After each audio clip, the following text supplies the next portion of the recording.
আসসালামু আলাইকুম। দেশ বিদেশ টিভি থেকে হোসেন বলছি। আমার চ্যানেলে সবাইকে স্বাগত। 70-80 দশকের রাজনীতি ছিল এরকম যে পড়াশোনা করা লাগত।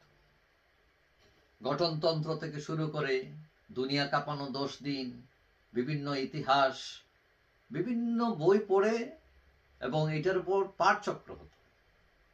তখন অনেক মেধাবী তরুণেরা রাজনীতিতে আসতেন এবং দিন বদলের স্বপ্ন দেখতেন। কিন্তু ক্রমে ক্রমে এই রাজনীতি হয়ে উঠল নোংরা রাজনীতি। তারপর রাজনীতি চলে গেল মুসলমানদের হাতে, কালো টাকার মালিকদের হাতে, ইয়াবা ব্যবসায়ীদের হাতে। পাড়ার বড় মাস্তান হয়ে যায় নেতা, যে স্কুল থেকে ড্রপ আউট হয়ে যায়, পড়াশোনা করতে পারে না, জ্ঞান মেধাবী না, সে হয়ে যায় নেতা। এবং এর দায় কিন্তু সকল দলের নিতে হবে। এখন গতকাল পুরান ঢাকায় যে প্রকাশ্যে নারকীয় হত্যাকাণ্ড ঘটল, এবং যারা এটা ঘটালো তারা বিএনপির লোক। এখন সেই অর্থে এই দায় বিএনপির, কিন্তু আমি মনে করি এই দায় শুধু বিএনপির নয়। কারণ সেখানে অনেক লোক দাঁড়িয়ে দাঁড়িয়ে দর্শক হিসেবে দেখেছে, সমাজেরও দায় আছে সেটা। কারণ সমাজ নীরব দর্শক ছিল এবং তাদের দায় তারা এড়াতে পারে না। এখন বিএনপির লোক বলে অন্য যারা আছেন বিএনপি বিরোধী রাজনীতি করেন, তাদেরও আবার আনন্দিত হওয়ার সুযোগ নাই এখানে। কারণ যারা খুনি তাদের কোনো দল নাই।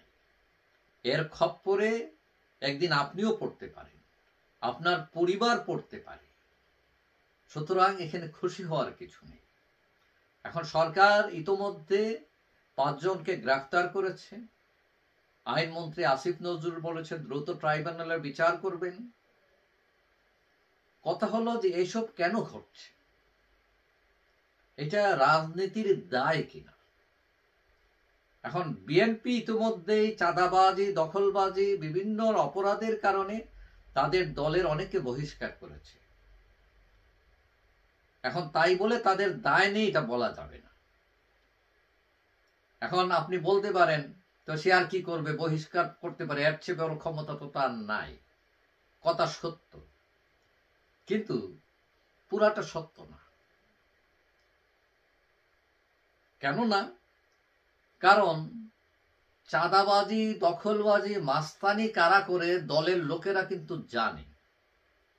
এটা শুধু বিএনপি নয়, সকল দলের। এখন বিএনপির লোকেরা আওয়ামী লীগ না থাকার কারণে মাঠ দখল করেছে, বেপরোয়া হয়ে উঠেছে এবং সেই সুযোগ নিচ্ছে চাঁদাবাজি, মাস্তানির। কিন্তু এর সমাধান কোথায়? এখন কথা হচ্ছে যে কোন এলাকায় কারা চাঁদাবাজি করে, কারা দখলবাজি করে, কারা গুন্ডামি করে, ওই এলাকার নেতারা কিন্তু ঠিকই জানেন। আপনি একটা জেলার পর্যায়ে, উপজেলা পর্যায়ে, থানা পর্যায়ে, মহানগর পর্যায়ে যারা নেতা আছেন তারা জানেন তার এলাকায় তার দলের কারা চাঁদাবাজ। এখন দলগুলোর উচিত অঘটন ঘটার আগেই তার একটা লিস্ট করা, তাদেরকে বহিষ্কার করা। কারণ এরা হচ্ছে আগাছা। এবং বহিষ্কারের পর যদি ওই এলাকায় দলের কেউ খুন খারাপি, চাঁদাবাজি, মাস্তানির সাথে সম্পৃক্ত হয়, তাহলে শুধু অভিযুক্তদেরকে বহিষ্কার নয়, ওই ইউনিটের যিনি সভাপতি, যিনি সেক্রেটারি, তাদেরকেও বহিষ্কার করতে হবে। কারণ এদের ছত্র ছায়ায়, এদের ইন্ধনেই কিন্তু এইসব ঘটে। দায় কিন্তু তাদেরও আছে। এবং বিএনপিকে যেটা বলা উচিত সেটা হলো, সরকারকে বলা উচিত যে তার দলের যদি কেউ চাঁদাবাজি করে, দখলবাজি করে, মাস্তানি করে, সবার আগে যাতে তাদেরকে গ্রেফতার করে সরকার। এখানে জিরো টলারেন্স। মূল সমস্যা হলো যে পুলিশ অনেকটা ভীতু অবস্থায় আছে। পুলিশ মনে করে যে বিএনপি তো ক্ষমতায় যাবেই, এখন তাদের উপর যদি চড়াও হই ভবিষ্যতে আমার চাকরি চলে যেতে পারে, আমাকে জেলে ঢুকাইতে পারে, বাল বাচ্চা নিয়ে কেমনে থাকবো। এবং সেই কারণে, সেই ভয়ের কারণে তারা বিএনপির প্রতি অনেকটা সফট, এবং এই সফট থাকার কারণে এই সুযোগ নিচ্ছে এই দুর্বৃত্তরা। এখন আরেক পক্ষ দেখলাম যে এই হত্যাকাণ্ড, এই চাঁদাবাজির ঘটনাকে কেন্দ্র করে স্লোগান দিতেছে যে ঢাকার চাঁদা লন্ডনে বসে খান তারেক জিয়া। এইসব কথাও কল্পনাপ্রসূত। তথ্য প্রমাণ ছাড়া একজন মানুষকে অপমান করার অধিকার আপনার নাই। আপনি অন্যায়ের প্রতিবাদ অবশ্যই করবেন, করা উচিত, কিন্তু আরেকজনকে অপমান করে নয়, আরেকটা অন্যায় করে নয়। মূল সমস্যা কি জানেন?